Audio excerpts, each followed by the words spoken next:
Evangelho de Lucas, capítulo 1, versículo 38. Diz assim: Então disse Maria: Aqui está a serva do Senhor, que se cumpra em mim conforme a tua palavra. E o anjo se ausentou dela. Amém.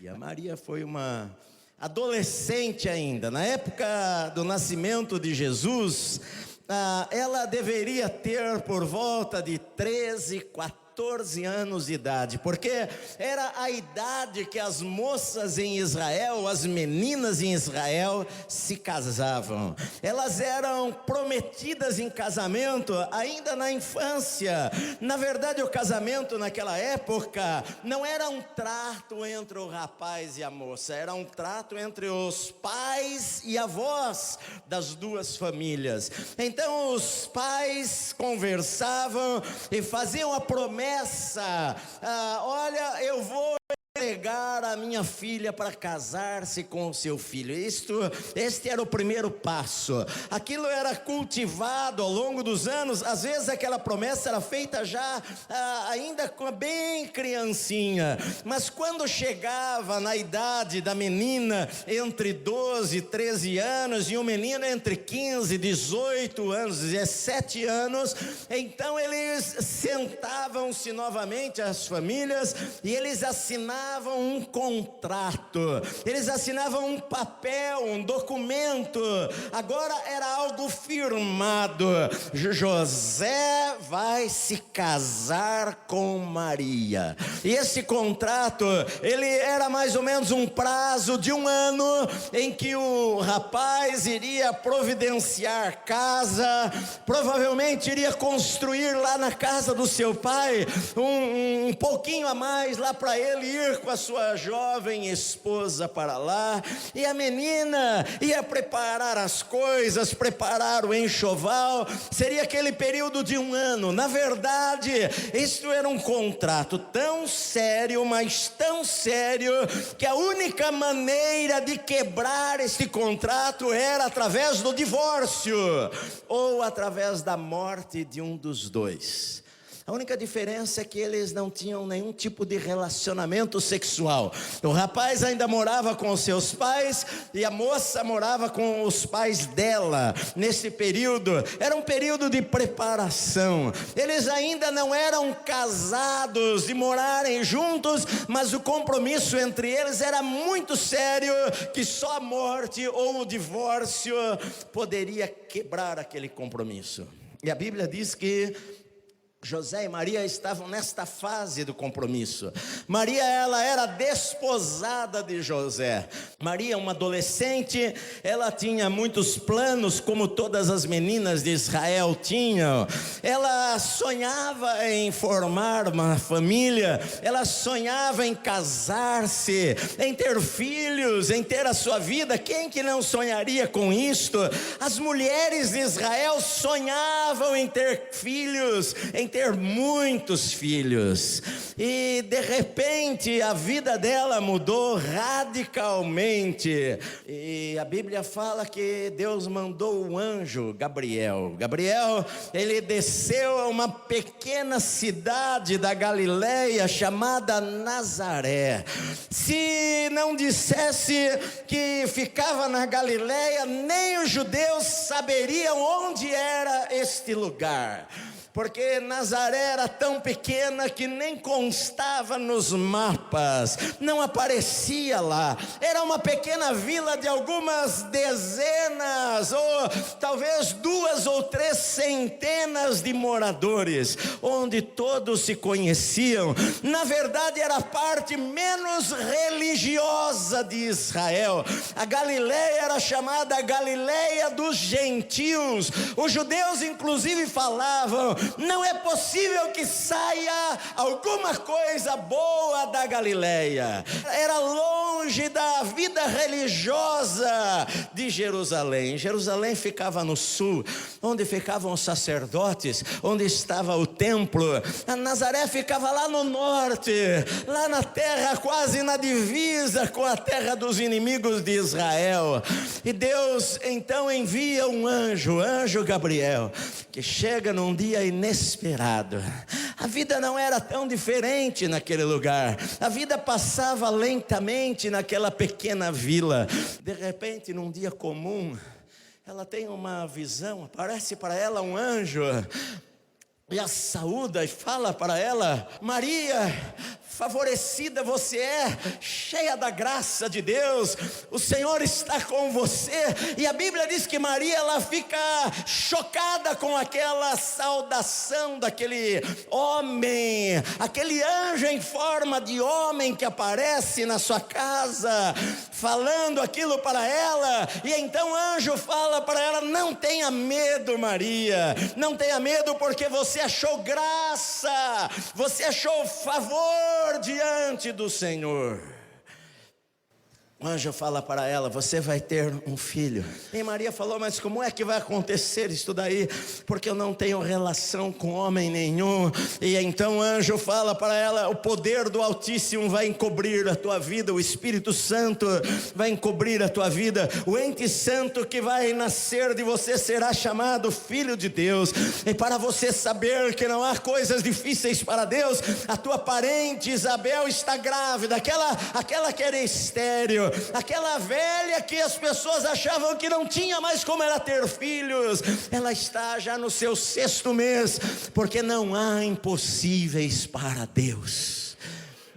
Então Maria falou esta frase: aqui está a serva do Senhor, que se cumpra em mim conforme a tua palavra. E o anjo desapareceu. Por que Deus escolheu a Maria? Ela era uma adolescente como qualquer outra adolescente. Ela era pecadora como qualquer outro ser humano. A Bíblia diz que todos pecaram e necessitam da glória de Deus. Quando Maria recebeu esta palavra do anjo, ela canta um cântico para Deus que ficou conhecido como Magnificat. E ela fala: a minha alma se alegra em Deus, o meu Salvador. Ela sabia que ela precisava de um Salvador, como todas as pessoas precisam de um Salvador.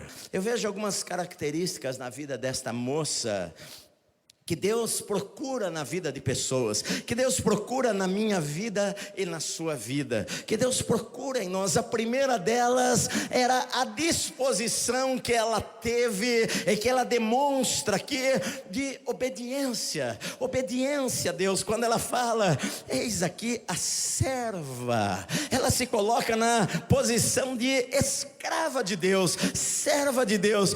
Senhor, faça na minha vida o que o Senhor quiser fazer. Eis aqui a minha vida, Senhor. O Senhor pode fazer na minha vida o que o Senhor quiser, independente dos meus projetos, independente dos meus planos, independente dos meus sonhos. Senhor, aqui está a serva do Senhor. Faça na minha vida o que agradar a ti, Senhor. Eu estou aqui diante de ti. O desejo do seu coração era obedecer. Com certeza ela iria se casar com José e fazer do seu lar um lugar onde o nome de Deus fosse honrado, onde o nome do Senhor fosse exaltado. Ela amava a Deus, com certeza. Ela era uma mulher de oração, era uma menina de oração, era alguém que amava o Senhor, desejosa. Eu quero te obedecer nas mínimas coisas da minha vida. Quais são os teus projetos para a minha vida, Senhor? O que é que o Senhor quer que eu faça? Este era o coração dela. E nós pensamos: bom, é uma coisa simples. Mas você acha que seria tão simples assim? Uma menina de 15 anos, de repente a sua barriga começar a crescer, E como é que ela vai explicar esta situação? O que é que eu vou falar? Eu a falar sim, Senhor, a falar, Senhor, eis aqui a tua serva. Se eu falar isto para Deus, eu posso perder o meu casamento. Com certeza José não vai entender esta situação.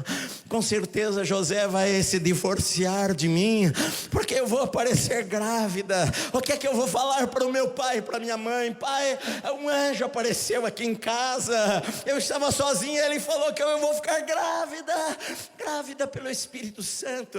Eu continuo virgem, sabe? Mas o Espírito Santo colocou um bebezinho dentro de mim. Vocês conseguem entender isso daí? Você entende, pai e mãe? Claro que ninguém entende. Quem que vai entender? Quem que vai acreditar nesta conversa? Qual é o parente que vai entender essa conversa? Como é que o vizinho vai entender esta conversa? Anjos não aparecem assim para as pessoas. Você já viu um anjo na sua vida? Não, quase ninguém viu anjos na sua vida. Anjos não aparecem toda hora falando que a tua filha está grávida e que não tem um homem no meio. É o Espírito Santo que fez. Como é que eu vou explicar isso lá na minha casa? Como é que eu vou falar para as pessoas? Mas, Senhor, eu estou disposta a perder tudo. Estou disposta a ser abandonada. Eis aqui a tua serva, faça em mim o que o Senhor quer fazer. Às vezes eu não entendo, às vezes eu não entendo os caminhos de Deus, às vezes eu tenho planos para a minha vida, mas eu não consigo entender. Mas eu sei de uma coisa, que os planos de Deus são melhores. As interrupções de Deus na minha vida, as interrupções de Deus nos meus projetos, às vezes são novas portas que Deus vai abrir, às vezes é um novo caminho que Deus vai dar, às vezes é uma nova direção para a minha vida, que eu não entendo ainda, mas um dia eu vou entender os porquês. Agora, uma coisa interessante também sobre a vida desta moça foi a sua submissão ao Senhor de uma maneira constante. Sabe por quê? Porque não é uma única vez que a gente fala isto para Deus, mas muitas vezes em nossa vida nós estamos em uma encruzilhada e que nós precisamos tomar uma decisão, fazer uma escolha. Será que eu quero escolher o que agrada ao Senhor? Será que eu quero fazer o que honra o nome de Deus? Mas Maria escolheu cada vez obedecer a Deus. Sabe, queridos, a submissão em nossa vida, não só a obediência agora, mas obediência para sempre. Senhor, eu falei para o Senhor para sempre, eis aqui a minha vida, o Senhor faça da minha vida o que o Senhor quiser, e isso até o dia da minha morte. Maria creu em Deus para o impossível. A Bíblia fala em Lucas, no capítulo 1, no versículo 45, que Isabel falou para ela: bem-aventurada a que creu, porque serão cumpridas as palavras que lhe foram ditas da parte do Senhor. Bem-aventurada é você, porque você creu. Sabe, não é fácil crer em coisas assim. De repente Deus fala que ela vai ficar grávida, sem ter tido relacionamento sexual com um homem, que o Espírito Santo vai plantar nela uma semente que vai gerar uma criança. As pessoas não iriam acreditar nisso daí, mas a Bíblia fala que ela creu no Deus do impossível.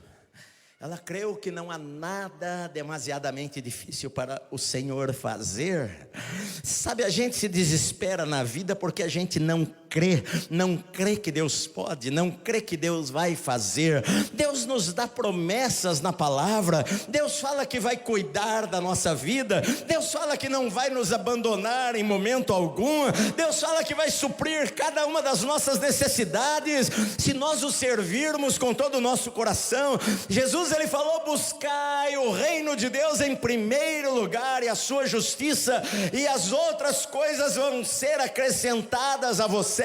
Ele falou: se você buscar a minha vontade em primeiro lugar, eu vou cuidar da sua vida.